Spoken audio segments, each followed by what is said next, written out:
We are Bible-based, and we believe in the power of God to change a life. And so I think the issue is in the heart of people. I don't believe the government or policy can change this. It does come back to, in my opinion, the Jesus element. That's what changed me, and I've seen it change hundreds of lives. Why do you do it? Why are you so passionate about young people? I came out of that world. I was actually sexually abused as a kid, and I just went through a whole heap of rubbish.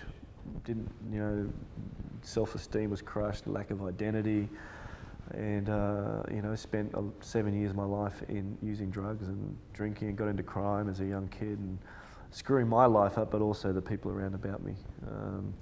And so I came out of that when I was 17, and turned my life around, went back to church, gave my heart to Christ in Sydney, in Hillsong Church, and so I've never, from that day to this day, I don't know, it's been 13 years now, full time we've been at this, and especially young people, when they know that you are authentic or the real deal, and you actually do care about them, I have found that they open up their lives, because young people want to be loved. They actually want to be accepted, no matter what's happened in their past, no matter what they've been through, no matter what kind of tragedy they've faced, and it's a powerful thing to see that happen.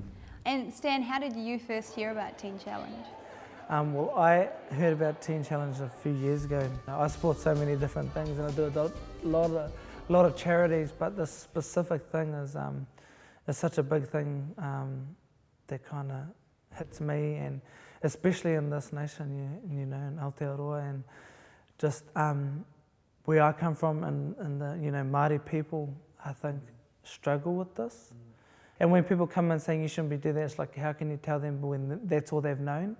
Like, they don't understand what mine or your normality is. That's their normality, and I think it's such an issue in all Indigenous cultures. I live in Australia, and I work with a lot of Indigenous people over there, and used to go to a church that our pastor was Aboriginal, and so we went around into all the missions, and just seeing the same issues that we face in New Zealand, and that it's so big in the Indigenous culture, but I think it's a result of what the bro said before, abuse, like sexual abuse, physical abuse, or anything like that. People turn to it for safety, for take away the pain, take away what's happened.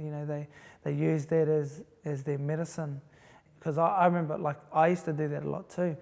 When I was younger, I was sexually abused as well, growing up. And so kind of turned to, drugs, alcohol, stealing and all that sort of stuff. And I think it's an escape for a lot of people, and so that's why I love this. I have a heart for my people, and I'm passionate about raising young Indigenous leaders within, the nations of their own countries, and because just seeing that, I think something happens, with the nation, because, when the Indigenous people of the nation rise up, I think there's a turn of something changes in the atmosphere, politically, everything, You've written some pretty amazing songs, and they come straight from the heart. Have you always had this ability to talk about things that are going on for you, or is this a fairly recent thing? Recent, ever since I had given my heart to the Lord, it took me a while, because I was very closed off. Growing up, I just struggled to kind of be myself, so that's why ever since I got saved, He's given me the tools that I thought were my flaws were actually just powerful things, that He uses. He uses our ugliness and our brokenness to benefit not just ourselves but everybody around us, and just and our weaknesses, God's strength is made perfect, and I've just found that, and now I'm just like Seamus. I tell everybody everything. I don't care. You're on the road a lot, you're away from your friends, your family, your home church. How do you stay true to the values that you're endorsing here? Really just staying accountable, having those people that are speaking in your life, those people that are going to tell you what you don't want to hear but what you need to hear, who are going to be praying for you. So I got my mum and my dad, My youth pastor has been my mentor for a few years now, and just I've got people over here in New Zealand too. So I've got people in different places that I go to that are, because I need it, and I need that constant, I guess, giving into, because I'm constantly giving.